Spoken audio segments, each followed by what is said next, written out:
In Jesus' mighty name. Amen. So morning session में हमने क्या क्या पढ़ा?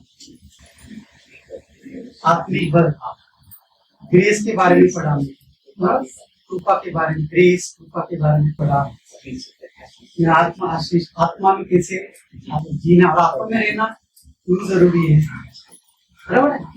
तो अभी हम जानेंगे, हमने तो जाना आत्मा में रहना जरूरी है, तो हमें क्या क्या ब्लॉक्स आते हैं आत्मा में रहने के लिए, हम इसके बारे में थोड़ा जानेंगे, थोड़ा समझेंगे, थोड़ा अंडरस्टैंड करेंगे, बिकॉज ये बहुत ही इम्पोर्टेंट है।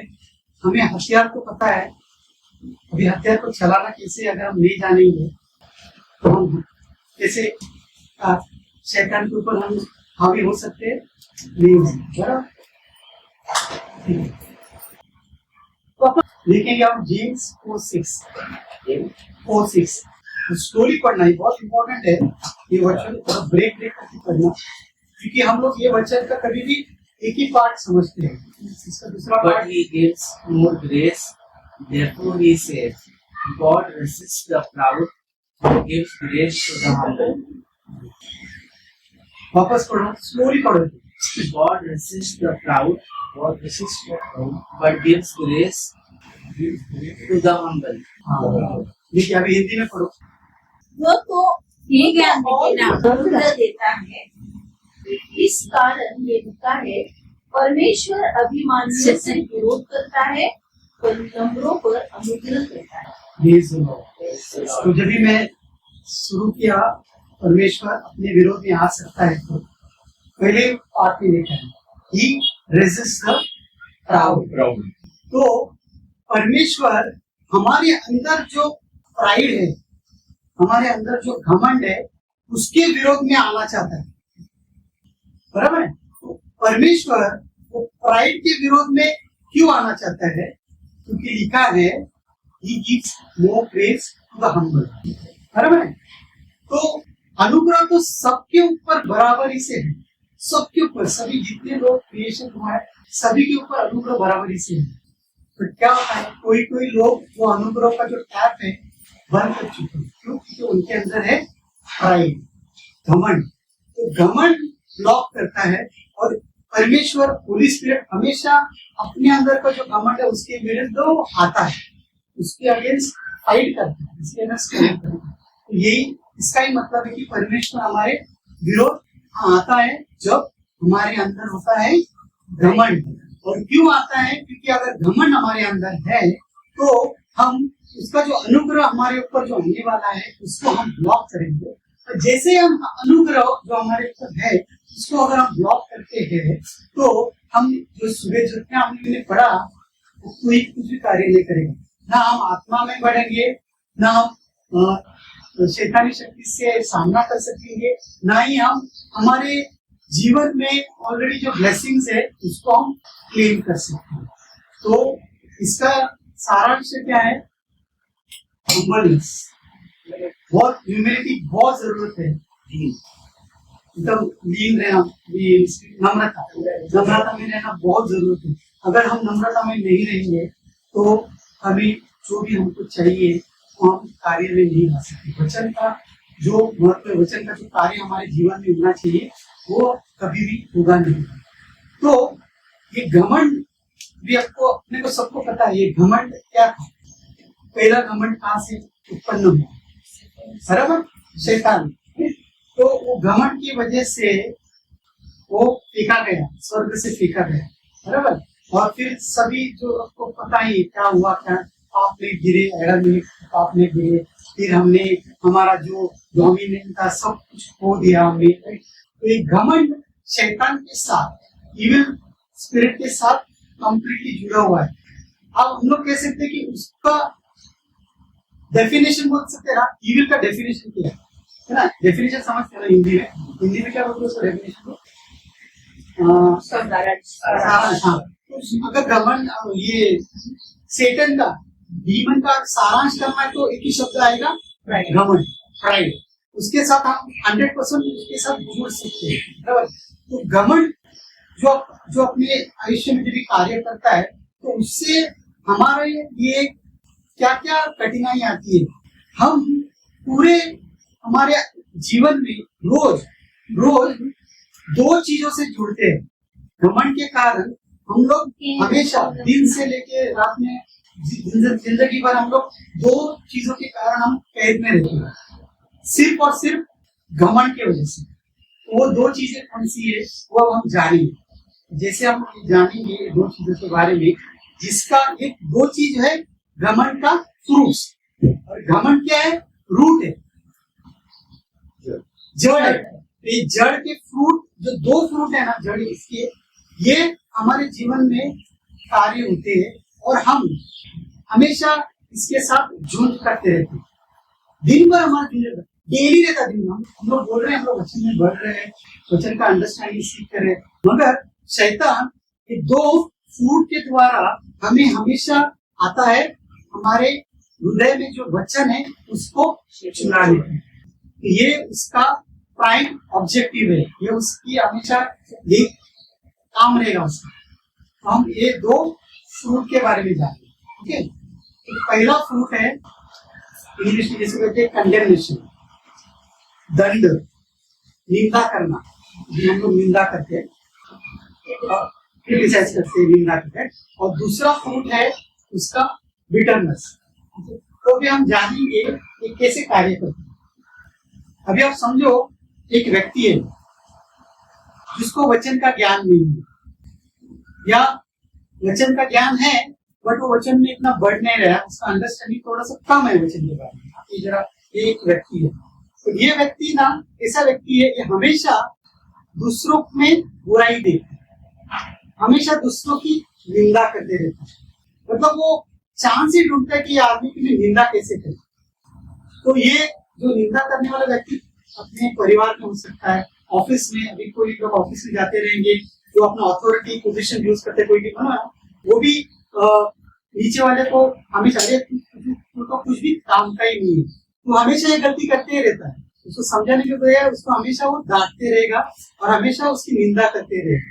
और उसे क्या लगता है ये जो निंदा कर रहा है, ये जो डांट रहा है, उसे कुछ फर्क नहीं पड़ता। उसे लगता है यही है जीवन, क्योंकि अगर मैं डांटूंगा नहीं तो वो कंट्रोल में नहीं आएंगे, पावर में नहीं आएंगे, और लोग फिर अपना मर्जी से काम करेंगे। तो ये नेचर उसका बढ़ते जाता है, बढ़ते निंदा करना, दूसरे के बारे में दोष लगाना, ये बढ़ते जाता है, बराबर। तो अभी इसके हृदय में क्या है, क्या रहेंगे उसके हृदय, पूरा एंगर, पूरा हमेशा उसके हृदय में क्या रहेगा, पूरा नफरत, दूसरे के बारे में नफरत, और हमेशा गुस्सा रहेगा, बराबर। नफरत, गुस्से से भरा हुआ रहेगा। तो ये व्यक्ति के पास कोई भी आना चाहेगा, पहले दो बार सोचेंगे, बराबर। ऑफिस में भी कभी क्या ऐसा, अरे यार इसके पास कौन जाएगा, इसके पास एडवाइस लेने आने को तो ये बिल्कुल सुनाएगा, बराबर है। ये तो है यार, फिर रिलेटिव फैमिली में कैसा होता है, अरे बाप रे इसको अभी क्या पूछेगा, इसको पूछेगा तो ये तो फिर अपना ही चालू करेगी, और शुरू करके देखिए कि तूने किया था कि मेरे से ऐसा, शुरू हो जाएगा उसका। तो ये व्यक्ति अभी घमंड में अब ये बढ़ रहा है, घमंड की वजह से उसके बाद जो गुस्सा है उसमें बढ़ रहा है, नफरत पैदा कर रहा है, सब कुछ उसके अंदर जो आ रहा है, दूसरे के बारे में कुछ अच्छा सोचेगा नहीं, बराबर है। तो ये आदमी ऐसा जी रहा है, तो ये आदमी अंधकार में जा रहा है। कोई आदमी उसके पास आता ही नहीं, तो ये आदमी लोनलीनेस में जाता है, बराबर। अरे मेरे पास कोई भी उसको समझता ही नहीं है, मेरे पास कोई आता ही नहीं है, मेरे पास कोई बात भी करना नहीं चाहता, क्यों, क्या है, उसको समझता ही नहीं, क्यों, उसके खुद के स्वभाव की वजह से है कि नहीं। वो क्या करता है, दूसरों को समझाने जाता है, अरे तू चेंज कभी होएगा यार, कब से देख रहा हूँ तेरा तो वही चल रहा है, तो कभी चेंज होगा।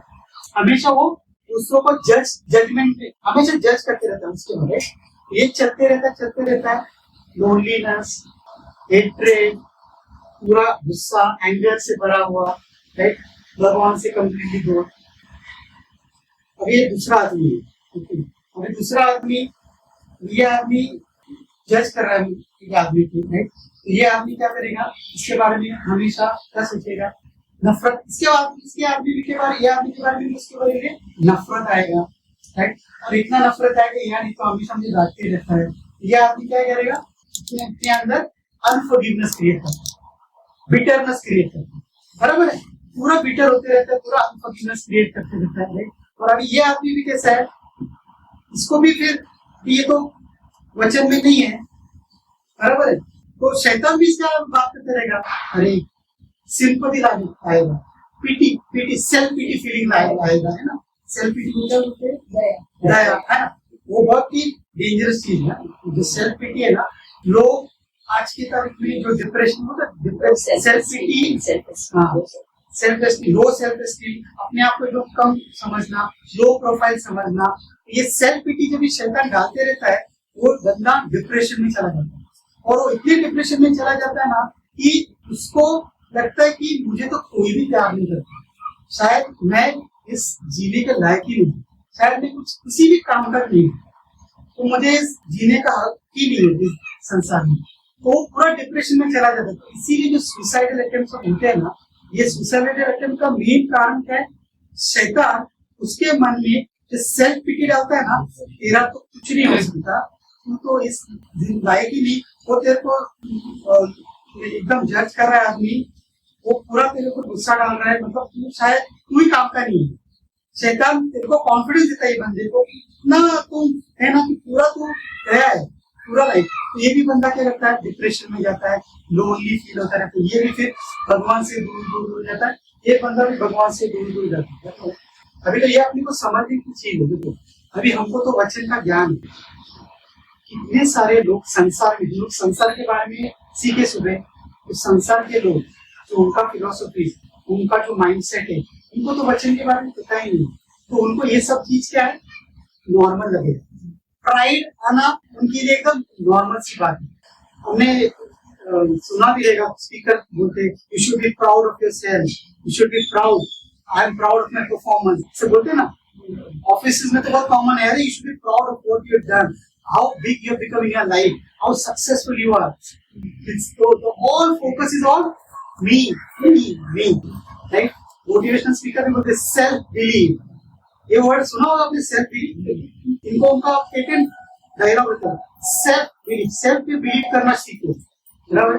Self believe in yourself. तो believe in yourself मतलब believe in your own ability, believe in your own strength, believing in your own intellectuals, in your own reasoning mind, on your own academic, जो भी हम सीख के आए, MBA, graduation, doctor की पढ़ाई, PhD हो गए, सब कुछ हो गए, बराबर? तो ये हमारे पास जो ज्ञान है ना, तो हमको कोई सिखा नहीं सकता। तो ऐसे लोग टीचेबल नहीं रहते, मतलब ज्ञान लेने के लिए कभी भी अवेलेबल नहीं रहते, एक्सेप्टेबल नहीं रहते, अवेलेबल कभी भी नहीं रहेंगे। ये तो अपना ही, अरे मुझे तो आता है, 40 साल का एक्सपीरियंस है, तो क्या बात कर रहा है? मैं परफेक्ट है, तू मेरे को सिखाएगा? तू तो अभी कितना है, कितने साल का है, तू बच्चा है मेरे सामने। ये तो कॉमन है ना, ये सेंटेंस बहुत ही कॉमन सेंटेंस है। मेरा एक्सपीरियंस देखो, मेरे बाल सफेद हो गए, वर्ल्ड का फिलोसफी, मेरे बाल सफेद हो गए, सब माइंडसेट चालू रह रहे। तो अभी ये भी जा रहा है अपना लाइफ डॉक्टर से, ये भी बंदा डॉक्टर से मिला। तो जाते जाते इन लोग ने कोई प्रीचिंग सेमिनार में गए और वर्ड ऑफ गॉड उनके कान में पड़े। दोनों भी एक्चुअली दोनों भी डिप्रेशन में, दोनों भी मतलब जिंदगी से हार चुके हैं, उनको एक्चुअली लाइफ में कुछ भी होप नहीं दोनों। तो गए प्रार्थना सभा में गए, पूछने में गए और उनके कान में कुछ वचन पड़े, और वचन जैसे कान में पड़े उनको कुछ अलग लगा, बहुत ही अलग लगा। तो ये वचन जो है ये तो मतलब संसारी ज्ञान से एकदम ही अलग है। जैसे हमने सुबह पढ़ा, वचन जो है वो संसारी ज्ञान से एकदम अलग रहता है। तो जब ये वचन सुनते हैं तो अभी जो बंदा जो है जज हमेशा जजमेंट करता है, इसके सामने वचन आता है, कोई पढ़ाता है, लूक 6:37 हम लेंगे, लूक 6:37, लूक 6:38। वो जब ये वचन सुनता है किसी के मुंह के द्वारा, तो उसे एकदम स्टंट शॉक होता है, ये क्या वचन है, ये क्या बता रहा है। तो पढ़ेंगे हम लूक 6:37। किसी के विरुद्ध निर्णय न दो और तुम्हारे विरुद्ध भी निर्णय नहीं किया जाएगा। क्षमा करो और तुम्हें भी क्षमा मिल जाएगी। दो और तुम्हें ही दिया जाएगा। दबा दबा कर, हिला हिलाकर भरी हुई, ऊपर उठी हुई पूरी की पूरी नाप तुम्हारी गोद में डाली जाएगी, क्योंकि जिस नाप से तुम नापते हो उसी से तुम्हारे लिए भी नापा जाएगा। Praise the Lord. देखो ये वचन हमें कितनी सरलता से समझाता है। हम इसे वापस पढ़ेंगे, बहुत ही इम्पोर्टेंट है ये वचन। में उदाहरण दृष्टांत लेके बता रहे हैं, मगर ये वचन हम जरा सुनेंगे और हम मेडिटेट करेंगे ना, बहुत ही कार्य करेगा हमें, हमको समझ में आएगा। हम जैसे जज करेंगे वही जजमेंट हमारे ऊपर भी आने वाला है। ये बहुत ही लॉजिक है, बहुत परफेक्ट ऐसे होता है। जब भी हम जीवन में किसी को जज करते हैं ना कभी लाइफ में हमारे ऊपर भी कोई जजमेंट आती है, 100% आती है। और लुक 38 जब भी पढ़ेंगे 6:38, तो कैसे दियो तो दिया जाएगा। तो कैसा होता है, जितना जो तुम दोगे वही तुम पाओगे, और कितना पाओगे, भर भर के पाओगे, दबा दबा के तुम्हारे लाइफ में आने वाला है, बराबर। अभी ये बंदा जजमेंट हिटरेट 100% उसके लाइफ में भी वो दबा दबा के भर भर के आता है 100%। ये जो बंदा है वो बिटरनेस में, अनफॉरगिवनेस में, उसके लाइफ में भी वैसे ही होता है। दूसरे के द्वारा अभी तो बिटरनेस आया तो वो भी, उसका भी वही रिएक्शन होता है, सामने वाला भी उसके तो इसी रिएक्ट करता है। सेम जो हम लोग करोगे वो अपने साथ 100% रिपीट होगा, डबल भर भर के आएगा। तो ये जब भी सुनते हैं, जब भी दोनों भी रहते हैं, तभी उनको कुछ अलग लगता है, और उनको फिर समझ में आता है कि हम लोग जो कर रहे थे वो कितना गलत है। ये करने की वजह से हमारी जिंदगी कैसे नर्क में जा सकती है, कैसे बर्बाद हो सकती है, उनको समझ आती है। तो उनको समझ अभी इमीडिएटली समझ में नहीं। जब ये वचन सुनते हैं तो पहले तो उन लोग को शॉक होता है, और वचन के बारे में कुछ अलग सुनते हैं। तो फिर वो वचन के बारे में जब मनन करते हैं और जब और उसी गहराई में जानने की कोशिश करते हैं, तभी वचन इसे बातें करना लगता है। फिर वो और दोनों और वचन में बढ़ रहे, समझे, दोनों और वचन में बढ़ रहे, फिर वचन की गहराई जानने की कोशिश कर रहे। तो लोग वचन की गहराई जानते जेम्स 3:15-16 की तरफ आ जाते हैं। मैं दूसरा एक वर्जन में पढ़ता हूँ, एम्प्लीफाइड वर्जन में। दिस सुपरफिशियल विजडम मतलब मालूम है ना, ऊपर ही ऊपर है। This superficial wisdom is not that which comes down from above. Okay, this superficial wisdom is not that which comes down from above, but is earthly, natural, unspiritual, even demonic. For where jealousy and selfish ambition exist, there is disorder, unrest, rebellion, and every evil thing and morally degrading practice. तो ये वचन जब ये दोनों भी सुनते तभी clearly उसको लगता है कि ये जो है, जो jealousy, selfish ambition, self esteem जो ला रहा है, ये स्वर्गीय नहीं है, ये है दुष्ट आत्मा, डिमोनिक, दुष्ट आत्मा का कार्य हो रहा है। तभी पहले तो उनको समझ नहीं आता, कुछ वचन नहीं मालूम। जब ये समझता है कि ये जो आ रहा है किसकी वजह से आ रहा है, ये डिमोनिक है, ये तो स्वर्गीय है ही नहीं। ओके, और इसके जब ये डिमोनिक है, स्वर्गीय नहीं है, तो इसके वजह से क्या होता है, डिसऑर्डर होता है लाइफ में। मतलब क्या होता है ना, लाइफ में ना कंफ्यूजन, क्योस, पूरा क्योस, कंफ्यूजन को क्या बोलते हैं हिंदी में, पूरा मतलब सही तरीके से हमेशा कंफ्यूजन रहता है। वो आदमी हमेशा कंफ्यूज माइंड में रहता है। कुछ डिसीजन लेना है तो डिसीजन भी नहीं ले पाता, उसमें हमेशा कंफ्यूजिंग माइंड, अरे ये करूँ कि वो करूँ, हाँ, नकारात्मक रहता है और हमेशा कंफ्यूज रहता है। तो वो उसका जो लाइफ है ना, ऑर्डर में नहीं चलता, सीक्वेंस में नहीं चलता, हमेशा इरेटिक, अनस्टेबल बोल सकते, इरेटिक, अनस्टेबल चलते रहता है। यस, तो उसको समझ भी नहीं आता है, स्थिर माइंड रहता है, स्थिर माइंड नहीं रहता उसका, हमेशा वेवरिंग माइंड रहता है ना। उसका जो थिंकिंग आज अभी ये सोचेगा, दूसरे मोमेंट पे अलग सोचेगा, और तो ये उसका अनस्टेबल माइंड, अनवेवरिंग माइंड, उसका लाइफ भी ऑर्डर में नहीं रहेगा, पूरा कंफ्यूजन भरा हुआ माइंड रहेगा, पूरा क्योस रहेगा, कभी उसको ऑर्डर में नहीं रहेगा। तो ये सब लोग जब ये वचन में बढ़ते हैं तभी इनको जान पाते हैं कि जो हम लोग कर रहे हैं तो कितना गलत है। ओके, आपको तीसरा अध्याय 16 पढ़ेंगे। यह ज्ञान वह नहीं जो ऊपर से उतरता है, वरन संसारिक और शारीरिक और शैतानी है। इसलिए कि जहाँ ईर्ष्या और विरोध होता है, वहाँ बखेड़ा और हर प्रकार का दुष्कर्म भी होता है। ये समझ में आया ना? संसारिक, शारीरिक और शैतानी ज्ञान है। शैतानी ज्ञान है, और इसकी वजह से हमारी जो जिंदगी जो चल रही है ये कम्प्लीटली डिसऑर्डर में रहती है, अनस्टेबल रहती है। हमारा माइंड भी एकदम स्थिर नहीं रहता है। तो जब माइंड स्थिर नहीं रहेगा तो हम क्या कार्य करेंगे? हमें समझ में भी नहीं आएगा कि कभी शैतान हमारे ऊपर आएगा तो भी हमको भी नहीं समझ में आएगा शैतान कार्य कर रहा है, मगर हम उसको रेजिस्ट ही नहीं करते, बराबर? तो ये, और फिर जेम्स 3:15-16 पढ़े, फिर वो जेम्स 3:17 और 18 पढ़ता है।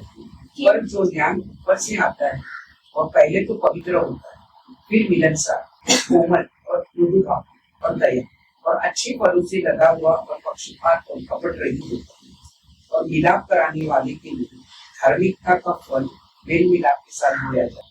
Praise the Lord, praise the Lord. मैं इंग्लिश में पढ़ता हूँ, but the wisdom that is from above, it is from heaven, is pure, peaceable, शांतिदायक, gentle, एकदम gentle, willing to yield, मतलब teachable रहता है, willing to yield, तो लेने के लिए तैयार रहता है हमेशा, full of mercy and good fruits, without partiality and without hypocrisy. Now the fruit of righteousness is sown in peace by those who create peace. तो जब भी ये लोग जब भी ये वचन में पढ़ते हैं और वचन के बारे में और जानकारी जानते हैं, जेम्स 3:17 में पढ़ते हैं, तो भी उनको समझ में आता है जो स्वर्गीय ज्ञान क्या है और जो सांसारिक ज्ञान क्या है। सांसारिक ज्ञान बोले तो वही जो शैतान, do not conform to this world, हम लोगों ने सुबह लिया है। तो संसार की ज्ञान में जब लोग बढ़ रहे थे तो उनको ये हेट्रेड, जेलेसी, पूरा बिटरनेस, सेल्फ पिटी बहुत ही कॉमन लग रही है, बहुत ही कॉमन है। तो जब भी वो वचन में जाने, वचन की बात और बढ़े और वचन सुनने लगे, वचन के बारे में बहुत और जानकारी लेने लगे, तभी वचन उनको ये समझाने लगे। उसी तरह से हमारे जीवन में भी अगर हमारे अंदर, हमारे हाथ के अंदर, हमारे लाइफ के अंदर जो भी खराबी चीज है ना, जब भी हम वचन में बढ़ते हैं तो वो वचन हमें आईना है, स्पिरिचुअल मिरर है, वचन एक आईना है, वो हमारे अंदर जो भी गंदगी खराबी है उसको करेक्शन लाता है। जब भी हम सिर्फ टीचिंग सुनते हैं और सुनने के बाद हमको रियलाइज होता है, होली स्पिरिट हमको रियलाइज करवाता है, राइट? और जब रियलाइज करते तभी हमको समझ में आता है कि क्या सही है क्या गलत है, तभी हमको डिसर्नमेंट समझते हैं, what is from the holy spirit and what is from the evil spirit. तो जब तक हम सिर्फ सांसारिक ज्ञान में रहेंगे, हम हमेशा सोशल मीडिया, वर्ल्ड के लोगों के साथ अपना फेलोशिप है बहुत सारा, है, उनके साथ टाइम बिताना, उनके साथ पूरा हमारा इंफॉर्मेशन शेयर करना, उनसे इंफॉर्मेशन लेना, तो जो हम लोग टाइम स्पेंड करने वाले हैं ना, जिसके साथ पूरा सुबह से लेके रात तक, वो डिसाइड करेगा हम लोग कहाँ जाएंगे। इसका हमको रोमन 6:16 का जरिए हम लेंगे, रोमन 6:16 लेंगे। रोमियो 6:16, क्या तुम नहीं जानते कि जिसकी आज्ञा मानने के लिए तुम अपने आप को दासों के समान सौंप देते हो, उसी के दास हो, चाहे पाप के जिसका अंत मृत्यु है, चाहे आज्ञा मानने के जिसका अंत धार्मिकता है। Praise the Lord, praise the Lord. Do you not know that to whom you present yourselves slaves to obey, you are that one slaves whom you obey, whether of sin leading to death or of obedience leading to righteousness? Thank you, Jesus. Praise you, Jesus. So, what we understood from this particular scripture, Romans 6:16, ये बहुत ही important scripture है हमारे life में। ये जब भी हम समझेंगे, Romans 12 को जब भी हमने सुबह लिया और Romans 6:16, ये जब दो वचन को हम लोग जोड़ते हैं, ये दो वचन हमें ले जाती है Galatians 5:20, that is fruits of the holy spirit. तो रोमन 6:16 क्या कहता है हमको, जिसके साथ हम समय बिताते हैं, हम फेलोशिप करते हैं, हमारा टाइम स्पेंड करते हैं पूरा, वो सारी चीजें हमारी बनती है मास्टर और हम बनते हैं उसके दास, slave. We become the slave, right. Slave के हमेशा वो मास्टर का सुनेगा।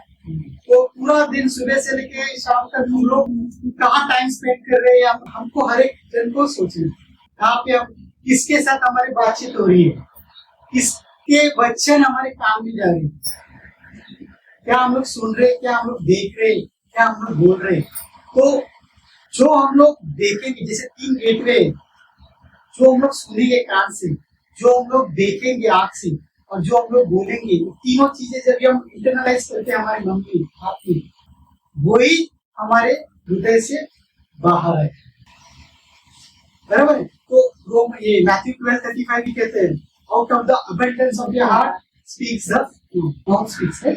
तो हम लोग अभी पूरा समय कहाँ पर बिता रहे हैं ना, तो क्या होता है, पूरा वो हमारे दिमाग में चलते रहते हैं, फिर वो थॉट्स आता है हमारे दिमाग में, वही थॉट्स आते हैं। तो थॉट्स क्या करता है, थॉट्स हमको लेकर जाते हैं, जो कि हमारे विचार शक्ति लेकर जाती है हमको इमोशंस की तरह। वो जो थॉट्स आ रहे हैं वो इमोशंस में कन्वर्ट हो जाते हैं, और जैसे इमोशंस आते हैं, इमोशंस को क्या होता है, भावनाएं हमारे डिसीजन को क्या बोलते हैं, निर्णय में बदलती है। और निर्णय जब हम लोग लेते हैं तभी हमारे एक्शन में बदलती है, हमारे कार्य में बदलती है। और वो कार्य हम लोग जो दिन में करते रहते, हमेशा करते रहते, वो हमारे हैबिट में कन्वर्ट होती है, आदत हो जाती है, बराबर है। और वो आदत होते होते क्या होता है, हमारा कैरेक्टर बनता है, लाइफ स्टाइल बनता है। तो अब अगर हम लोग ये तरफ जा रहे हैं, सोशल मीडिया वो सब, तो हम हमारे लाइफ में क्या आने वाला है हमको समझ में है, पूरे fruits of the kingdom of darkness. अभी हम क्या कर रहे हैं, वचन भी बढ़ रहे हैं, वचन का गहराई जान रहे हैं, अंडरस्टैंडिंग कर रहे हैं पूरा, राइट। वचन के बारे में सोचते हैं, वचन के बारे में मेडिटेट करते हैं, और हम उसी लोगों से बातचीत करते हैं जो वचन का ज्ञान, सही ज्ञान देते हैं। तो हम क्या बनते हैं, ये सब वचन हमारा बनता है मास्टर, और हम उनके बनते हैं दास। जैसे हम वचन के दास बनेंगे, हमें पवित्र आत्माएं बराबर हमको लीड करते हैं, गाइड करते हैं और डायरेक्ट करते हैं। तो हमारा जो भी है डेस्टिनेशन परफेक्ट होने वाला, किंगडम ऑफ हेवन। तो जो भी हम लोग किंगडम ऑफ हेवन में सीड सो की है, वो 100% हमको 100 ऑफ हार्वेस्ट आते हैं, ठीक है। तो अभी हम लोग वापस पीछे आएंगे कि दो व्यक्ति वचन भी बढ़ रहे, वचन भी उनको वचन की गहराई मालूम पड़ रही, उनको समझ में तो आ रहा है कि वो लोग जो कर रहे हैं वो गलत है। अभी इन लोग पहले अपनी कैद में थे, जैसे कैदी बोल सकते, मतलब एक तो बिटरनेस की कैद है, एक तो दंड, कंडेमनेशन, मतलब उसको दंड मिलने वाले कैद। तो अभी ये जो बंदा जो कंडेमनेशन में है, जो दंड में है, इसको लगता है अभी तो मुझे तो अभी कुछ एंड ही नहीं है। तो वो गिल्ट उसके मन में आती है। गिल्ट क्या होता है, दोष भावना। हाँ, दोष भावना उसके मन में आती है कि अरे बाप रे, मैंने तो कितना बड़ा पाप किया, अभी तो मैं सेव ही नहीं हो सकती, अभी तो मतलब मेरा नर्क में जाना पक्का है, लीगली में क्वालिफाइड हुआ हूँ नर्क में जाने के लिए। वो जो गिल्ट की, दोष भावना की भावना उसको मारने लगती है। बट अभी क्या होता है, दोष भावना की तो उसके मामले में गिल्ट करते रहते हैं। अभी इसको ये गिल्ट से कौन बाहर निकले, इसको भी आपके कैद से बाहर निकालना, बराबर। और ये जो व्यक्ति है जो बिटरनेस के अंदर है, ये भी अपने कैद में है, तो इसको कौन बाहर रख सकते हैं, आप बताइए। पहले तो ये आदमी के बारे में बताइए, जो गिल्ट है, ये गिल्ट अभी जो प्रिजन में है, गिल्ट के प्रिजन में, इसको कौन बाहर ला सकता है, और बाद में ये बिटरनेस वाला आदमी को भी कौन बाहर ला, कैसे बाहर आएंगे, चुनाव से उसको वचन पहुंचाने के लिए लोग चाहिए। हाँ ठीक है, लेबरर्स हम तो चल रहा है, बट एक चीज है जो उनको, एक चाबी है जो उनको, उनकी एक्चुअली जो कैद हुआ, उन लोग कैद हो गए, प्रिजन, एक्चुअली प्रिजन बोल सकते हैं हम, प्रिजन क्रिएट किया उन्होंने, प्रिजन के अंदर, जो प्रिजन के अंदर रहता है तो कैसा रहता है, बॉन्डेज रहता है, स्लेवरी में रहता है, पूरा बॉन्डेज रहता है, स्लेवरी में रहता है।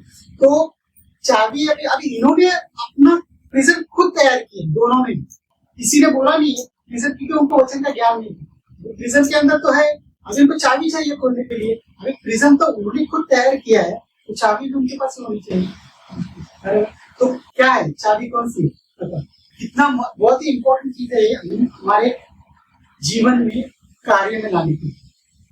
हमने सुबह इसके बारे में पढ़ा, चाबी के बारे में भी पढ़ा सुबह, जरा बहुत सुबह का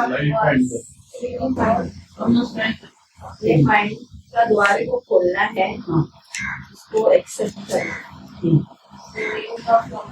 ओके, और अभी भी अपन थोड़े से क्लोज है, बट एक्चुअली हमने टैप नहीं किया। सुबह पढ़ा हो ज्यादा ठीक भी नहीं गए, बट थोड़ा सा हमने चाहता है एक रात में तो हमारे अंदर ही तो लीड कर रहे। एक चीज बहुत ही महत्वपूर्ण चीज है, सोचो क्लोज है, बहुत क्लोज है, और क्लोज है, वेरी गुड,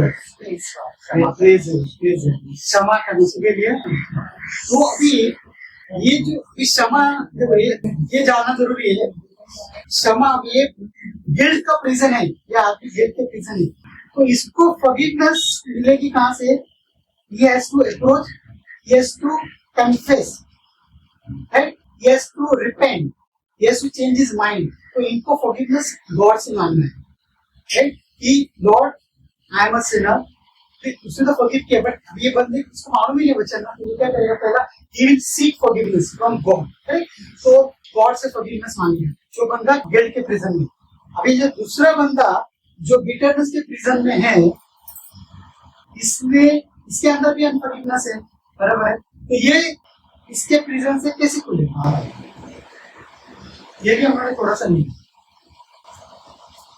जो बिटरनेस वाला जो आदमी जो कैद है बोला है, ये बिटरनेस का कैद में जो अंदर है आदमी, ये अपने प्रिजन से कैसे बाहर?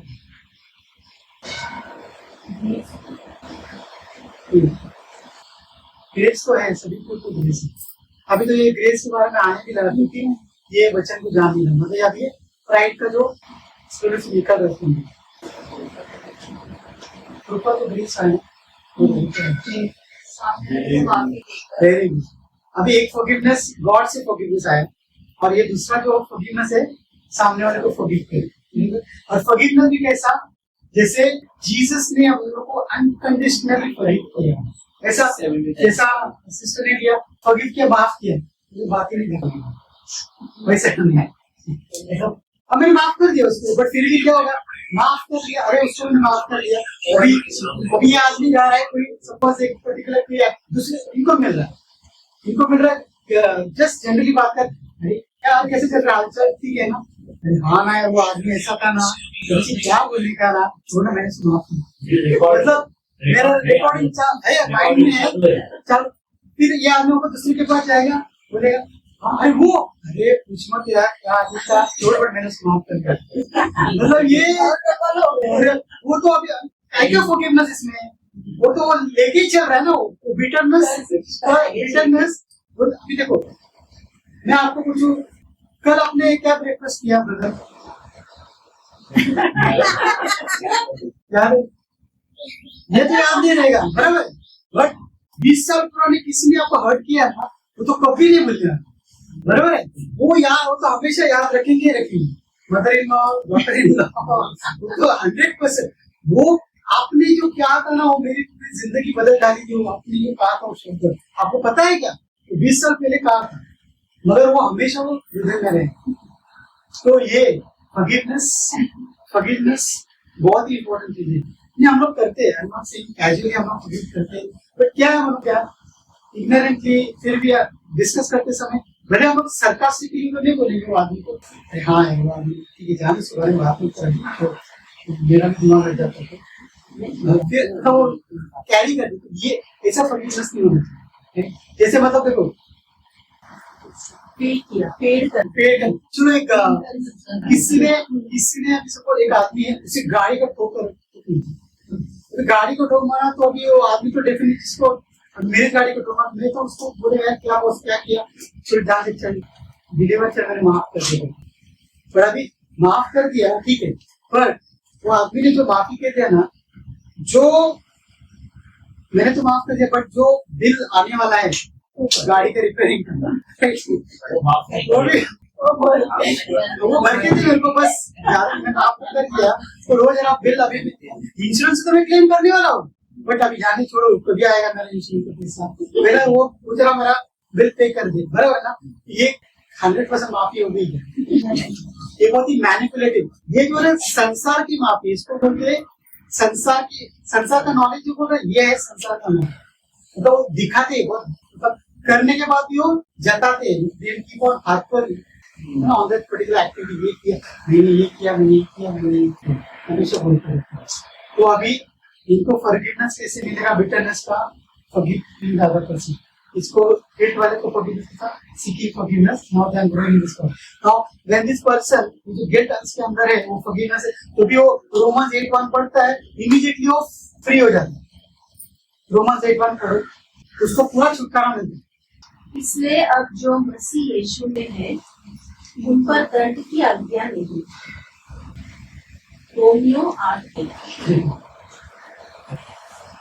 इंग्लिश में बोला, Therefore, there is now no condemnation for those who are in Christ Jesus. ये चलो, तो ये अभी जब ये वचन पढ़ता है तभी उनको समझता है, those who are in Christ Jesus now there is no condemnation। शैतान हमेशा आके उसके माइंड में बात करेगा, तुमने तो अभी इतना सारा पाप किया है, नहीं? हमेशा हमारे लाइफ में भी वो हमको आके रिमाइंड करता है हमारा पास्ट। शैतान हमें, तू भी इतना पापी है ना, अभी तो तेरे को तो कोई माफी है ही नहीं, इतना पाप किया तुमने। तो जब ये पढ़ता है रोमन्स 8:1 में, whoever is in Christ is a new creation, right? 2 Corinthians 5:17, और रोमन्स 8:1 कहता है कि whoever is in Christ there is now no condemnation। तो जब भी ये शैतान आपके दिमाग में ये थॉट लेकर आता है ना, तू तो पापी था, तुझे को अभी क्षमा है नहीं, तो शैतान को रिब्यूक करना है रोमन्स 8:1 लिखते, जैसे यीशु ने शैतान को रिब्यूक किया स्क्रिप्चर से। शैतान के साथ डिस्कशन में मत जाओ, वो तुम्हारे माइंड में थॉट डालते रहेगा, तुम पापी है, देख तुम क्या कर रहे थे, इतना तुमने पाप किया, देखो वो लाइफ, वो आदमी की जिंदगी बदल खराब हो गई तुम्हारी वजह से, क्या कितना डिप्रेशन में चला गया, ऐसा आते रहेगा। तो फिर तुम अगर वो मोमेंट पे उसके साथ डिस्कस करते बैठो, नहीं मैंने तो ऐसा कुछ किया नहीं, वो तो हुआ, गलती हुआ, ये डिस्कशन कभी मत जाओ शैतान के साथ। उसको जैसा वो आता है ना, उसको वचन के अगेंस्ट बात करो, वचन के अगेंस्ट उसको रिब्यूक करो, वचन से उसको डांटो, फटकारो, तो ये भाग जाए। तो एक क्लियर है रोमन्स 8:1। ऐसी अपने लाइफ में तो सिंपल है, अपने लाइफ में भी ऐसी होता है, शैतान आके अपने पास्ट को रिमाइंड करता है, तभी हमको उसको क्या करने वाला है, उसका पास्ट उसको रिमाइंड करवाना। 2000 years ago you have been already crushed at the feet of my Jesus, right? उसको उसका पास्ट रिमाइंड करवानी है, और उसको उसका प्रेजेंट भी उसको रिमाइंड करवानी है। Now you are at under my feet,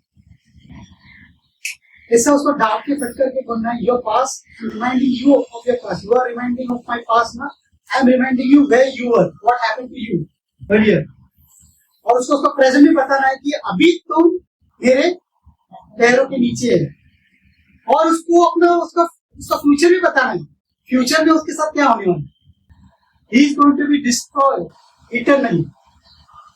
सो ये हमको बहुत ध्यान देना है, शैतान हमेशा हमारे माइंड में आके बात करेगा, हमारा हमेशा पास्ट हमें दिखाएगा, हमारा प्रेजेंट सिचुएशन के बारे में हमको बताएगा, वो बताएगा देखो तुम प्रेजेंट सिचुएशन देखो, तुम क्या सिचुएशन के साथ जा रही हो, तुम्हारा फाइनेंशियल इशू चल रहा है, तुम्हारा सिम्टम्स क्या बता रहा है, तुम हील्ड नहीं हो, ये प्रेजेंट सिचुएशन हमेशा वो शैतान आके हमारे माइंड में आके बात करेगा, प्रेजेंट सिचुएशन के बारे में रिमाइंड करते जाएंगे, तभी उसको रिव्यू करना है, राइट? सिम्टम्स आके दिखाएगा, सिम्टम्स से पता नहीं तो तुम तो बीमार हो, तो उसको बोलना है 1 Peter 2:24, 2000 years ago Lord Jesus suffered for me, died on the cross, he took all my sickness, all my pain, all my iniquities on him, and by his wounds I am completely healed. Very sorry to hear तो you're struggling with उसको वचन से उसके साथ बात करना है. बिना वचन से अगर उसके साथ बात करने जाओगे ना तो फिर आप अटके खड़े होंगे, तो हमारा बैंड बजा नहीं. बहुत ही इम्पोर्टेंट है हमसे वचन में रहना, वचन जानना, वचन में कंटिन्यू रहना. राइट? वचन अगर हमारे अंदर नहीं रहेगा तो पवित्र आत्मा कार्य करेगा. health and fitness अभी are तुम very important. कंप्यूटर में काम Maintaining a करते healthy हो, weight requires कुछ फाइल ढूंढते हो, फाइल कंट्रोल F करके फाइल ढूंढते हो. अभी कंप्यूटर में फाइल रहेगी नहीं तो क्या आएगा message? File does not exist, file not found आएगा. बराबर है. वैसे ही जरा इमेजिन करो, सोचो कि हम लोग वचन में हैं, वचन हमारे हृदय में है, so I can help सीढ़ी हमारे हृदय में नहीं है, होली स्पिरिट है बिकॉज यीशु को हम लोग बिलीव करते हैं. तो अभी एक पर्टिकुलर सिचुएशन आया कि वचन ही तुम्हारे हाथ में नहीं है, होली स्पिरिट भी ढूंढेगा, उनसे वचन से तुम फाइट करेगा. Reminder, file not found, file not found. तुम्हारे हाथ में ढूंढेगा, कोई वचन ही नहीं है. तुम्हारे हाथ में पूरा सांसारिक ज्ञान है, पूरा संसार का ज्ञान अभी तुम्हारे माइंड में भरा है. तो तुम्हारा माइंड अभी तक रिन्यू हुआ नहीं है. ये रिन्यूअल ऑफ माइंड हम लोग ने रोमन्स 12 जो सुबह दिया, इसका मतलब क्या है? अभी बचपन से लेके अभी तक हमारे पास बहुत सारी इंफॉर्मेशन स्टोर हुई है, टीचर के द्वारा, कॉलेज के प्रोफेसर के द्वारा, फ्रेंड्स के द्वारा, कलीग्स के द्वारा, कॉर्पोरेट्स बॉसेस के द्वारा, राइट, पेरेंट्स के द्वारा, रिलेटिव्स के द्वारा. कितने लोग हमारे लाइफ में आ गए, हर एक अलग अलग इंफॉर्मेशन, अपना फिलोसफी, अपना माइंडसेट, मोटिवेशनल स्पीकर के द्वारा सब आपके हमारे माइंड में ऑलरेडी भरा है. पूरा सांसारिक ज्ञान भरा है. पूरा सांसारिक ज्ञान जब आपके माइंड में भरा है, तो हमारा जो विचार करने की शक्ति जो भी रहने वाली है, तो संसार में जो लोग विचार करते हैं उसी के कारण रहने वाली है. And when we are seeing Romans 12 to renew your mind, तो हम जब भी माइंड रिन्यू करते हैं, कैसे रिन्यू करते हैं? वचन में बढ़कर. अब ये जो व्यक्ति थे वचन में जो बढ़े तभी उनको समझ में आया ना, करेक्शन आने लगी अपनी लाइफ में. तो हम लोग वचन में बढ़ते हैं, वचन में मनन करते हैं, वचन जो लोग सिखाते हैं उनको सुनते हैं, उनको अंडरस्टैंडिंग और लेते हैं वचन के बारे में. तभी हम लोग क्या करते हैं? हम लोग ने जो भी सीखा है वो स्टोरीज को इरेज करते हैं और वचन हमारे माइंड में जाते हैं. So what we do, we unlearn all the things which we have learned in the past. जो भी हम सीखे हैं पहले उसको हम भुला देते हैं और वचन हम लोग हमारे माइंड में जाते हैं. This is called renewal of mind. इससे हम लोग हमारा माइंड रिन्यू करते हैं. तो हमारा जो हार्ड डिस्क ऑलरेडी जो वचन के संसार के ज्ञान से भरा है, उसको हार्ड डिस्क भी भरी रहती है 512 GB. वो एडिशनल फाइल लेती है कि नहीं लेती ना, hard disk full, hard disk full. तो ये भी क्या होता है, अपने करने के लिए वो थोड़ा खाली रहेगा. खाली करते करते वचन आते रहेगा. तो फिर एक टाइम ऐसा आएगा पूरा अपना हार्ड डिस्क पूरा वचन से भरा रहेगा. और जब भी पूरा हार्ड डिस्क वचन से भरा रहेगा तभी हम आत्मा में बढ़ेंगे. देखो, तभी हम आत्मा में बढ़ेंगे. सुबह हमने भी किया आत्मा में बढ़ना, मगर आत्मा में कैसे बढ़ना, ये जब तक हम लोग आत्मा में नहीं बढ़ेंगे ना, तब तक हमको तो पहला डिसर्नमेंट ही नहीं होगा ये वॉइस कहाँ से आ रही. देखो बहुत ही सिंपल है. God is a good God, devil is a bad devil. ये तो छोटा बच्चा भी बोले. और फिर भी क्या होता है हमें, डेविल अपने माइंड में ऐसा थॉट लाता, ऐसा थॉट प्रेजेंट करता है ना, वो लाए वो झूठ है, पर वो झूठ को ऐसा प्रेजेंट करेगा हमारे सामने, फ्रेंड जैसा आएगा हमारे सामने, ऐसा प्रेजेंट करेगा कि हमको वो सच लगे, हम उसको सच मानेंगे. तो हमको बहुत केयरफुल रहना है. इसके लिए कहते हैं ना, he is like a roaring lion. 1 Peter 5, he is like a roaring lion. Be sober, be watchful. Your adversary, the devil, is stalking around like a roaring lion, looking for someone to devour. Stand against him, be strong in your faith. You know that your community of believers that is in the world is enduring the same sufferings. We want to 155 वापस पढ़ना. हिंदी भी पढ़ना है, हिंदी भी पढ़ो। हाँ वापस। इसमें ध्यान देना ये वचन पे, एक पर्टिकुलर वचन जो सेकंड पार्ट है उसके जरा ध्यान दें। हाँ, I will। सचेत हो और जागते रहो, क्योंकि तुम्हारा विरोधी शैतान कर्जनेवादी स्लेटिंग है, इस खोज में रहता है किसको फाड़ खाए। हाँ इम्पोर्टेंट है। वापस पढ़ो। सचेत हो और जागते रहो, क्योंकि तुम्हारा विरोधी शैतान गर्जनेवाली सिंह के नाम इस खोज में रहता है कि किसको फाड़ खाए। किस खोज में रहता है?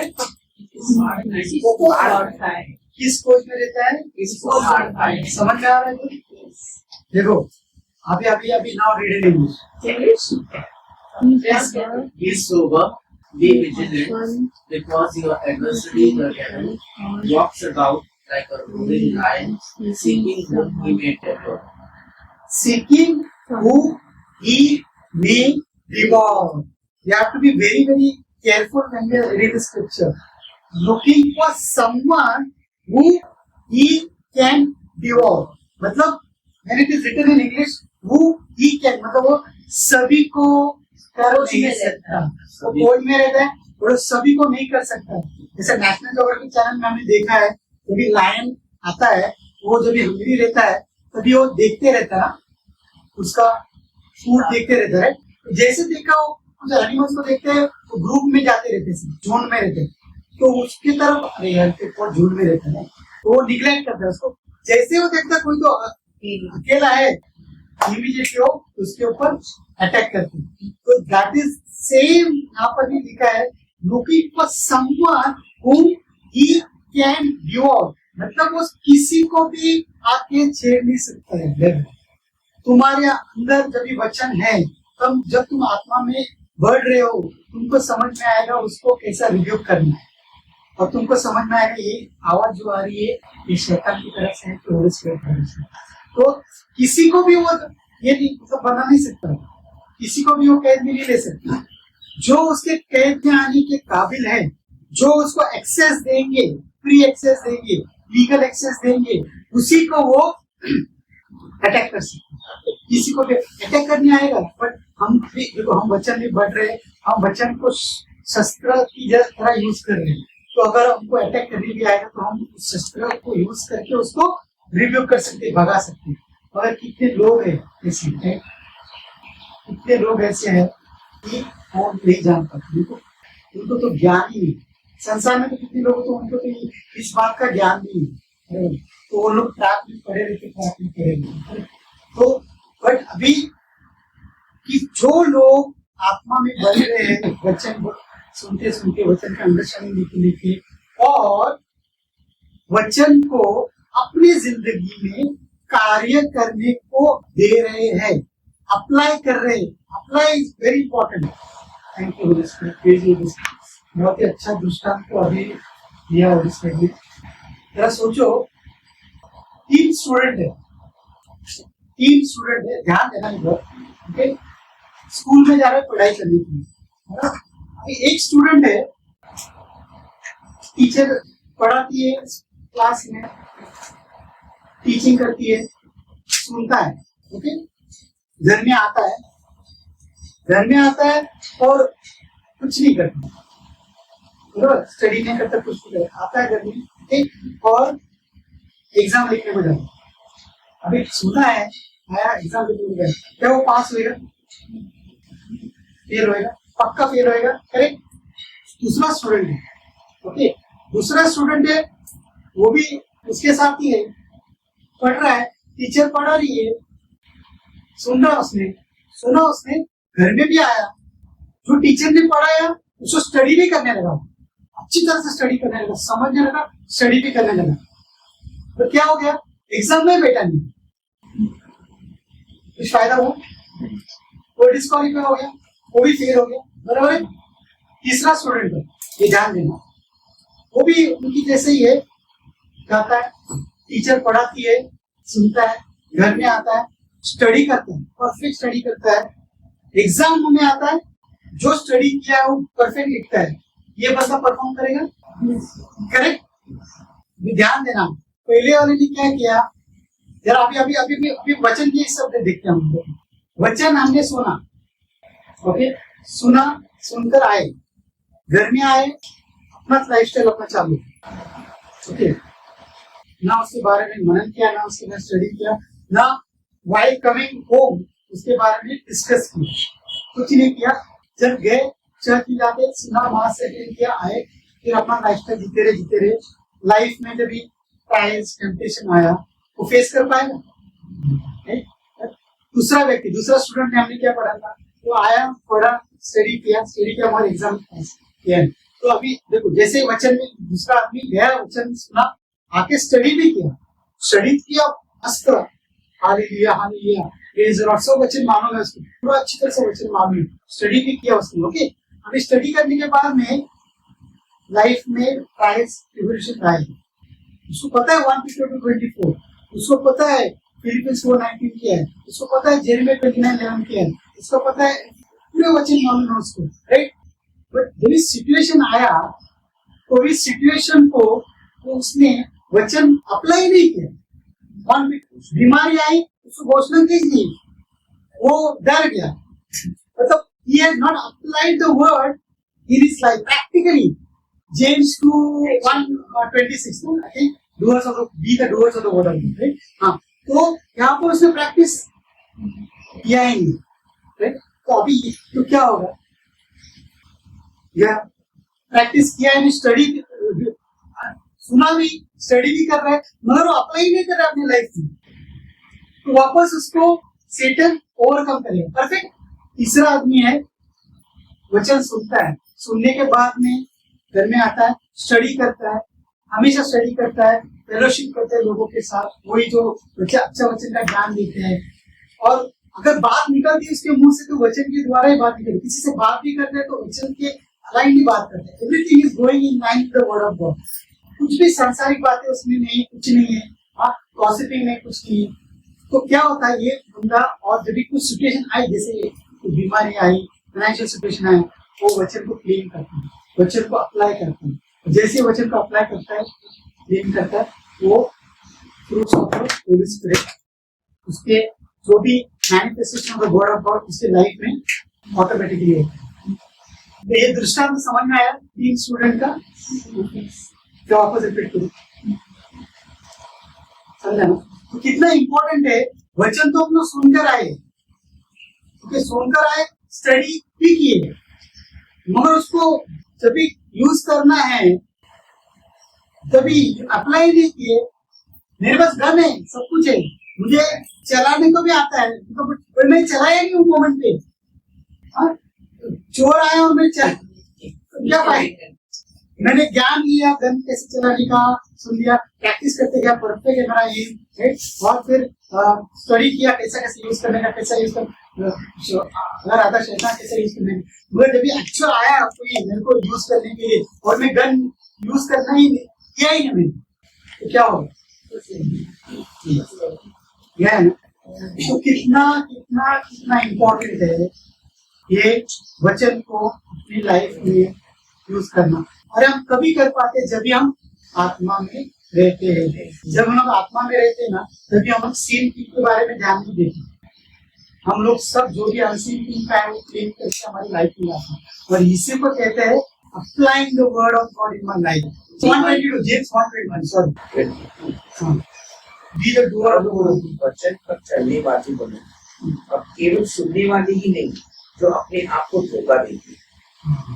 देखो कितना क्लियरली, मतलब सिर्फ अगर हम लोग सुनते हैं तो हम क्या करते हैं, अपने आप को धोखा देते हैं, मतलब हमको भी धोखा दे।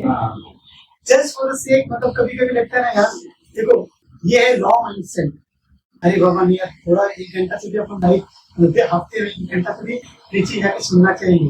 ऐसा एक लॉ माइंडसेट होता है अपना कि करना चाहिए, मास को जाना चाहिए, ऑब्लिगेशन, ड्यूटी ऑब्लिगेशन अपन यूज करते हैं ना। तो बट हाँ करके आए और सेटिस्फाइड हुए, चलो मतलब हमने हमारा कार्य किया, हाँ God is please with me, ऐसा सिचुएशन है। तो अगर हम ऐसा करें तो वचन ही बता रहे हम अपने आप को धोखा दे रहे हैं। तो अभी देखो कितना वचन अपने खोल रहा है, अपने राज खोल रहे तो अगर हम अपने आप को धोखा देना चाहते हैं तो सिर्फ हम वचन सुन सकते हैं, बाकी कुछ करने की जरूरत नहीं। मतलब लाइफ में अगर हम वचन को प्रैक्टिस नहीं करते तो फिर हम लोग फटके खाते बैठेंगे और देह में आके हमको हमेशा देते बैठे। तो कितना जरूरी है वचन को तो जाने, वचन के गहराई में बढ़े, मगर अगर हम लोग वचन को हमारी माइंड लाइफ में अगर हम लोग ने अप्लाई किया नहीं तो सही बात है ना। मतलब देखो ना, हम लोग अगर मोबाइल है हमारे पास, सभी के पास मोबाइल है, मगर हमने मोबाइल अगर यूज ही नहीं किया तो क्या फायदा है मोबाइल का? कुछ फायदा है मोबाइल का? कुछ फायदा नहीं। मतलब एक जीरो एसेट हो गया ना, जीरो बैलेंस। तो वैसे हम लोग ने वचन तो सुना, वचन के गहरे के बाद, और हमको पता भी है, हमने देखा है, टेस्टिमनीज देखी है, वचन सुनने से, वचन को अप्लाई करने से क्या क्या जिंदगी बदल गई है, क्या क्या मैनिफेस्टेशन हुआ है सभी के जीवन में। फिर भी हम लोग उसको अपने इसमें अप्लाई नहीं कर पाते। क्यों नहीं कर पाते? क्योंकि अभी भी हमारा हार्ड डिस्क के अंदर कुछ माल भरा है, संसार का माल भरा है, उसको अभी तक हम लोग ने इरेज किया नहीं है।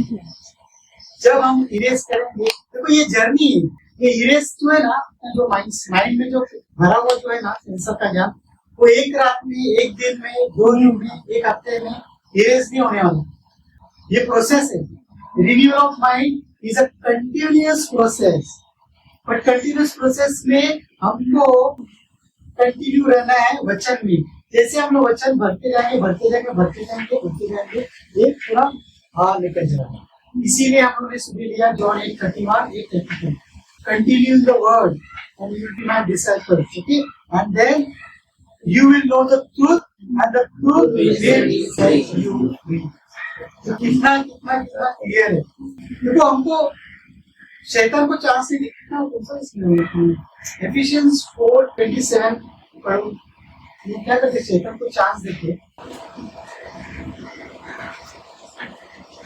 एफिशिएंस 4:27 आई थिंक उसकी है। और न शैतान को अवसर दे। Don't give a devil a chance. अभी देखो, don't give the devil a chance, Hindi में पढ़ो, एफिशिएंस 4:27। और न शैतान को अवसर दे। हाँ देखो, और ना शैतान को अवसर दो। और हम जब शैतान को अवसर देते हैं तो क्या होता है, पढ़ो 29:32, एफिशिएंस 4:29-32, 29, एफिशिएंस 4:29-32। कोई गंदी बात तुम्हारे मुंह से न निकले। हाँ एक मिनट देखो, पहला लिखा है कि शैतान को अवसर मत दो। अभी अगर हम लोग शैतान को अवसर देते हैं, चांस देते हैं, अपॉर्चुनिटी देते हैं, लीगल एक्सेस देते हैं, तो क्या होता है? कोई गंदी बात मुंह से न निकले, हाँ पर आवश्यकता के अनुसार वही जो उन्नति के लिए उत्तम हो, ताकि उससे सुनने वालों पर अनुग्रह हो और परमेश्वर के पवित्र आत्मा को शोकित मत करो, जिससे तुम पर छुटकारे के दिन के लिए छाप दी गई सब प्रकार की कड़वाहट, प्रभु, क्रोध, कलह, निंदा, सब वैरभाव समेत उनसे तुम दूर रहो, उनसे दूर की जाए और एक दूसरे पर कृपा करुणा में हो। और जैसा परमेश्वर ने मसीह में तुम्हारे अपराध क्षमा किए, वैसे ही तुम भी एक दूसरे के अपराध को क्षमा करो। Thank you Jesus, please. मैं इंग्लिश में पढ़ता हूँ। Do not use harmful words but only helpful words, the kinds that build up and provide what is needed, so that you say will do good to those who hear you। मतलब दूसरे को जो अपने शब्द जो अच्छाई लाने वाली है वही शब्द बोलो, हार्मफुल वर्ड्स बोलो नहीं। मगर हम लोग कभी शैतान को अवसर देते हैं तभी हमारे मुंह से क्या निकलता ना, दुनिया की बातें, चुगली करना, गुस्सा, दूसरे की बुराई, निंदा, गॉसिपिंग, बराबर ये निकलता है। तो इसी के लिए कहा कि उसको चांस मत दो, right? And do not make God's holy spirit sad. देखिए मतलब हम लोग क्या होते, जब भी हम लोग शैतान को चांस देते हैं तभी हम पवित्र आत्मा, हमारे अंदर के जो पवित्र आत्मा को हम लोग दुख पहुंचाते हैं। And do not make God's Holy Spirit sad, for the Spirit is God's mark of ownership on you, guarantee that the day will come when God will set you free. तो होली स्पिरिट, पवित्र आत्मा जो हमारे अंदर है, उसको हम दुख पहुंचाते हैं, right? और दुख पहुंचाने की वजह से फिर हमारे अंदर जो होली स्पिरिट जो को लीड करना चाहता है, गाइड करना चाहता है, हम होली स्पिरिट को अलाउ नहीं करते हमारे लाइफ में इंटरवीन करने की। So get rid of all bitterness, passion and anger, no more shouting और insults, no more hateful feelings और पीस, और instead be kind and tender-hearted to one another and forgive one another as God has forgiven you through Jesus Christ. देखो कितना अच्छा clarification दिया है Ephesians 4:29-32 Hindi. देखो कितना क्लियर है इसमें लिखा हुआ है हमें क्यों आत्मा में बढ़ना है, और जब हम आत्मा में बढ़ते तभी हम पुलिस कभी भी इविल स्पिरिट को, डीमन को, सेटन को अवसर ही नहीं देंगे। जब भी हम उसको अवसर नहीं देंगे तभी हम जो वचन है, वचन को अपनी लाइफ में अप्लाई करेंगे और हम लोग manifestation of the word of God हमारे लाइफ में जो ब्लेसिंग्स है उसको इजीली हम लोग विटनेस करेंगे। इसके लिए हमको वचन में बने रहना, वचन जो we have to hold fast, एकदम पकड़े रहना है वचन को, अपने फेथ के द्वारा, अपने विश्वास के द्वारा पकड़े रहना है। देखो भी एक छोटा बच्चा, देखो ये भी 5-6 साल का बच्चा बाइक पे बैठता है अपनी मम्मी के पीछे, ओके, जरा सोचो कैसे बैठता है, एकदम टाइट पकड़ के बैठता है ये नहीं, बराबर है, एकदम टाइट पकड़ के बैठता है छोटा बच्चा। उसी तरह वचन को जो अपना होल्ड होता है ना, you should hold back on the confession to the word of God. वैसे एकदम टाइट पकड़ के क्यों बैठते हैं पता है, वो टाइट पकड़ के बैठेगा तो उसको पूरा सेफ्टी है, पूरा सेफ है, उसको कुछ नहीं होने वाला। अभी देखो मम्मी चला रही है गाड़ी, देखकर जा रही है, बच्ची ने एकदम टाइट पकड़ा है, स्पीड ब्रेकर आता है, बराबर, स्पीड ब्रेकर आता है तो थोड़ा सा बम्प हो जाता है, तो जैसे बम्प होता है जो ग्रिप है ना बच्चे का वो और टाइट हो जाता है, करेक्ट है ना? Praise you, thank you, Jesus. Praise you, Jesus. उसमें देखो क्या एग्जांपल दे रहा है, मतलब कितना प्रैक्टिकल है, बच्चे का ग्रेप एकदम टाइट हो जाता है ना, राइट? वैसे ही हम लोग वचन को जो बोलते हैं hold back on the confession, जब भी परीक्षा आई, टेम्पटेशंस आई, सब rejoice, why?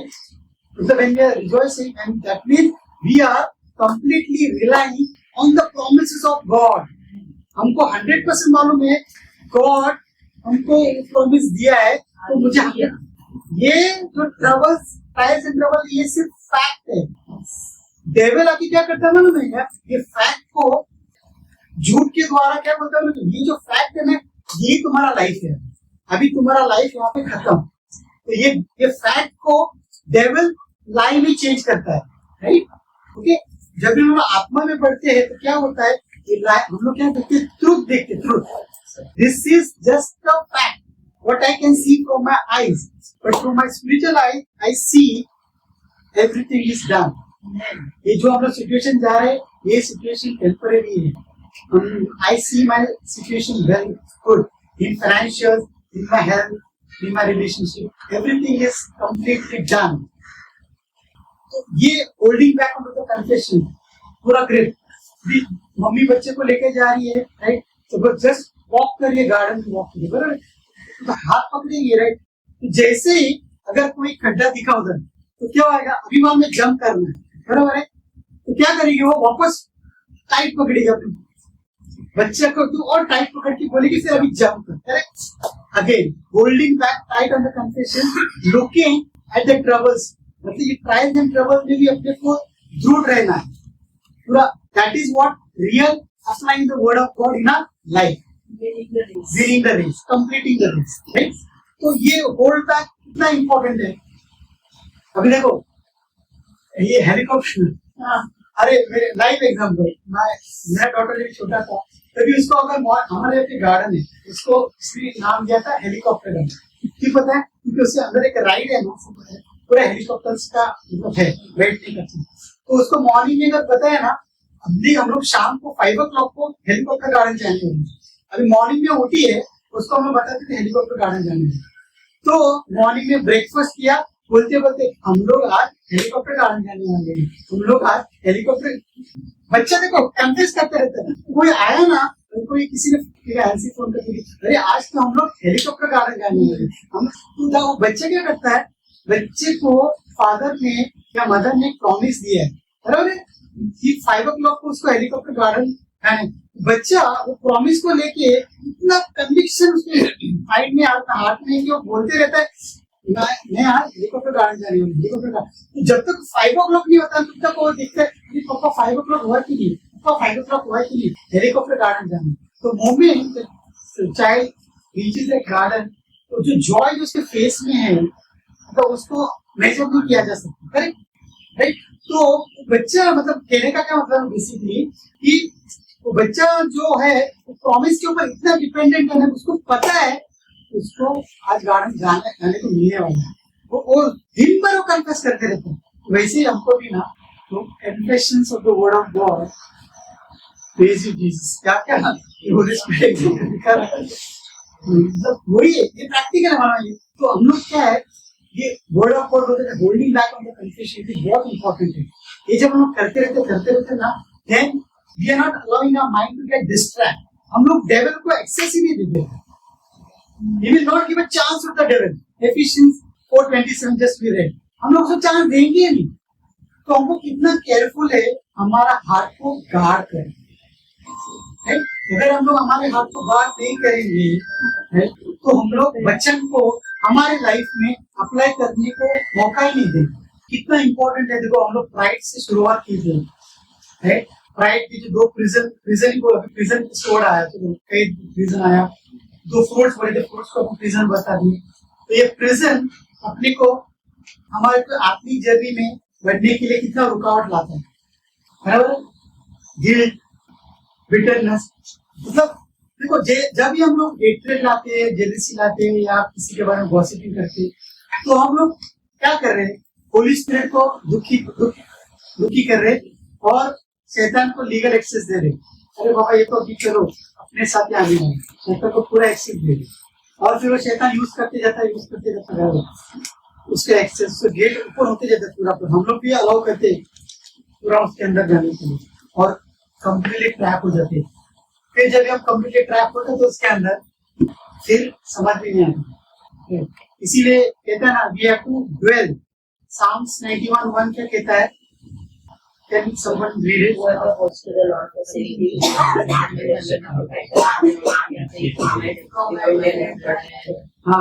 what does the first line say? You have to whoever remains and dwells. So it is not who visit. Right? It is not only visit. It is dwelling in the place. Dwelling in the place. तो हम लोग safety के अंदर जो ये होती है उसकी छत्र छाया में रहते हैं ना, तभी हम होली स्पिरिट को भी अलाउ करते हैं हमारी लाइफ में कार्य करने। ओके, मिलिट्री में आप भी है, बॉर्डर में, इंडिया बॉर्डर में है उसके, राइट। इंडिया बॉर्डर में जब तक है तो वो सेफ है कि नहीं। अभी इग्नोरेंटली वो चलो स्टोरीज भी करके गया पाकिस्तान के बॉर्डर में गया, सेफ्टी है कि उसको अभी, राइट। तो अपना लाइफ का वैसे, तो हम लोग भी उसके ट्रैक में आने के बाद फिर oh lord you are not doing anything for me, my life I am a failure, तो ब्लेम गेम शुरू हो जाता है। मैंने इतना प्रार्थना की, इतना साम 91 भी पूरा बोला, बहुत साम 91 पूरा बोलती हूँ मैं, सब कुछ किया, इतना टाइमिंग्स किया, इतना गुड डीड्स किया, फिर भी मतलब लोग ऐसा गॉड को प्रेजेंट करते कि वो गॉड कितना क्रूअल है ना, गॉड कितना क्रूअल, मतलब वो सुनता ही नहीं यार।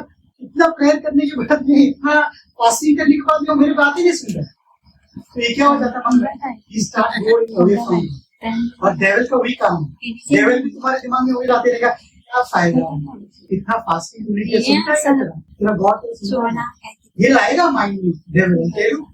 This he comes with this thought in your mind. बहुत लोग practically I've seen people, अच्छे believers, they are growing the word, preaching to very possible. She's a live example. She told us now. Yeah. So they why what is happening? Giving legal access to sacred. See, we have to hold back on the promises of God. बच्चा जैसे पकड़ के बैठता है ना अपनी mummy को, right? फिर स्पीड ब्रेकर के बाद में और उसका ग्रिप टाइट होता है, तो उल्टा अपना जब आप ट्रायल एंड ट्रिब्यूलेशन में आएंगे ना, तो वचन से और उसको रिब्यूक करना।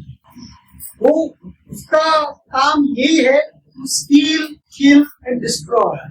John 10:10. He will always try to find an opportunity how he can steal the word from your heart. The moment उसने अपने हृदय से वो वचन चुरा लिया, वो तुम्हारे फेथ को किल करेगा, and then slowly going to destroy you. Very very simple. तो एक्चुअली ये कॉम्प्लेक्स है ही, हम लोग अपना लाइफ इतना कॉम्प्लिकेट बनाते हैं। देखो इजराइट्स, ओके, इजराइट्स को प्रॉमिस दिया गया, वो लोग स्लेवरी में जी रहे थे, कुछ लाइफ ही नहीं था, उनका लाइफ पूरा होपलेस था, राइट? उसको गॉड ने प्रॉमिस, मोसेस को अपॉइंट किया, प्रॉमिस दिया that you will be going into the promised land where it will be filled with milk and honey. पूरा प्रॉमिस दिया था, करेक्ट? फिर क्या हो गया? विल्डरनेस में आने के बाद भी उनका वापस अपने जैसा बिल्कुल शुरू हो गया। थोड़ा भी दुख हुआ, अरे पानी नहीं है, क्यों आपको इधर लेकर आया? मोसेस को बोलने लगे, इससे अच्छा था हम लोग उधर ही रहे, अच्छा थे, मेरे स्लेव थे, उधर ठीक तो थे हम लोग, इधर क्यों मारने को लेकर आए हम लोग? अरे उधर तो हम लोग जिंदा तो थे, ऐसे बोलने आपको भी नॉर्मल, अरे क्यों क्या है लाइफ में, ऐसा होता है। तो वहां पर भी कैसे उसको फिर भी गॉड ने उनके सामने रेड सी को पार्ट किया, उन्होंने देखा गॉड का मिरेकल। और तो हमें हमारे लाइफ में हम लोग देखते हैं हम लोग कहाँ थे, राइट? हमारे लाइफ में भी कितने ब्लेसिंग्स आए, फिर भी हम लोग उसको भूल जाते हैं, और फिर कुछ आया होगा सिचुएशन, वापस कुरकुर शुरू, वही अपना इजराइल जैसा कुरकुर शुरू करके, और फिर क्या हो गया बाद में, जब भी उन्होंने कन्फेस किया it was better for us to die over here, उन्होंने डेथ बुलवा ली, राइट? तो many of them died, sarpanch ने उनको मार दिया। अभी देखो ना, जस्ट इमेजिन करो, इजराइल उन्होंने सारे चमत्कार होते हुए दिखे, रेड सी को पार्ट किया, खाना मिला उनको, अन्ना मिला, पानी मिला, पत्थर से पानी मिला, कितना इम्पॉसिबल देखा, समंदर से रास्ता, यस, पूरा उन्होंने अपनी लाइव आंख से देखा, मगर उन लोग प्रोवर्ब्स क्या बोलता है, सॉरी Hebrews में, because of their unbelief, Hebrews 4:1, right? Because of their unbelief, they were not able to enter the promised land. अभी जरा सोचो, एक स्त्री है, राहाब करके एक स्त्री थी, right? She was a prostitute, she was into the other land, other territory, right? उसको जब जोशुआ लोग जाके वो कॉन्कर करने वाले थे, करेक्ट? अभी वो स्त्री ने आंखों देखा तो देखा ही नहीं था उनकी चमत्कार, मगर जब ये दो स्पाइस उसके पास गए, तो वो स्पाइस को कॉन्फिडेंस दे रही है, तुम्हारा यहोवा तुम्हें विजय दिलाएगा, क्योंकि मैंने तुम्हारे यहोवा के कारनामे सुने हैं।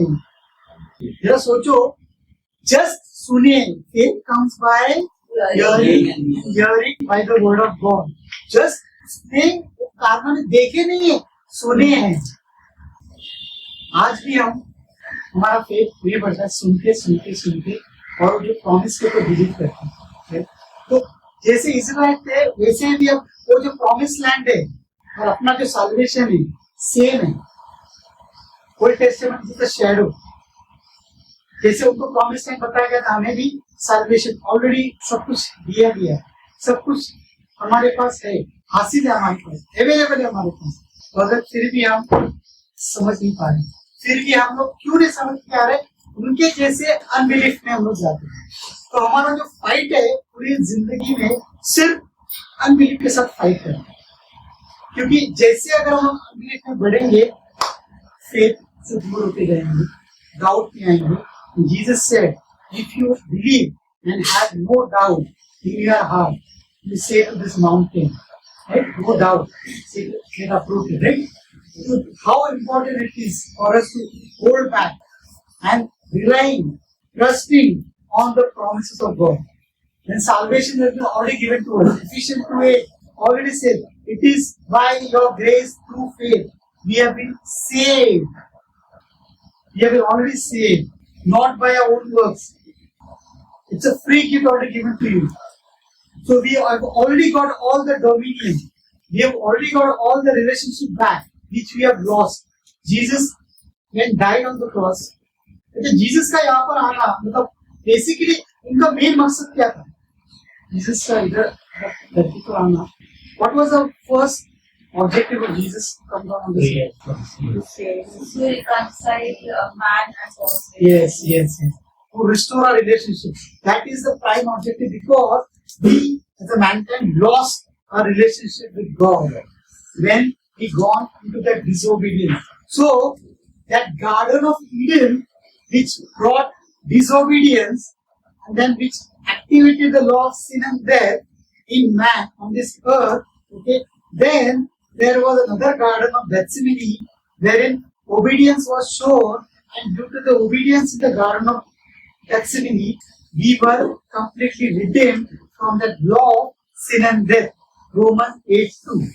For the law, spirit of life in Christ Jesus has redeemed us from the law of sin and death. Romans 8:2. Page very Hindi में बता दो. हाँ, जैसे राइट इन इंग्लिश. ओके, तो जैसे सिन, पाप और मृत्यु का नियमित लॉ कार्य में आया, गार्डन ऑफ ईडन, आदम ने जो डिसोबे किया, जो आज्ञा न मानने की वजह से जो नियम पाप और मृत्यु का जो एक्टिवेट हुआ, जो आया धरती पर, उसको यीशु ने गार्डन ऑफ गेथसेमनी में ओबीडियंस द्वारा वो हमको उससे छुटकारा मिला.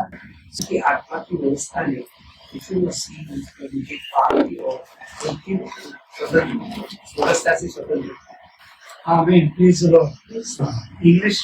For the law of the Spirit of life in Christ Jesus has made me free from the law of sin and death. आमीन. Please lord. जो बीमारी, lack of everything, poverty, sickness क्यों आई? Law of sin and death activate होने के बाद है. तो जब यीशु क्रूस पर गए, ओके, उन्होंने सारी जो अपनी बीमारी थी, सारा हमारा जो कमतरता थी, सो पाप शाप सब अपने ऊपर लिए और उसकी खुद की धार्मिकता उसने हमें दी और हमारा जो पाप था उसने दिया. तो ये कैसा हुआ? डिवाइन एक्सचेंज हो गया. नहीं, ये अच्छाइयाँ उसने अपने को दी और अपना जो पाप है वो खुद पाप बने. सिन इज व्हाट? रूट है, रूट ऑफ ऑल सिंस. तो खुद पाप बने, खुद अपना पाप अपने शरीर पे लिया ताकि वो उस शरीर को नाश कर सके, पाप को नाश कर सके और हमें अपनी उसकी धार्मिकता हमको दी. ये धार्मिकता जब अपने पास आई तो भी देखो हमने जो खोया था, जो रिलेशनशिप जो खोया था, जो डोमिनियन जो खोया था, हमें वापस मिल गया.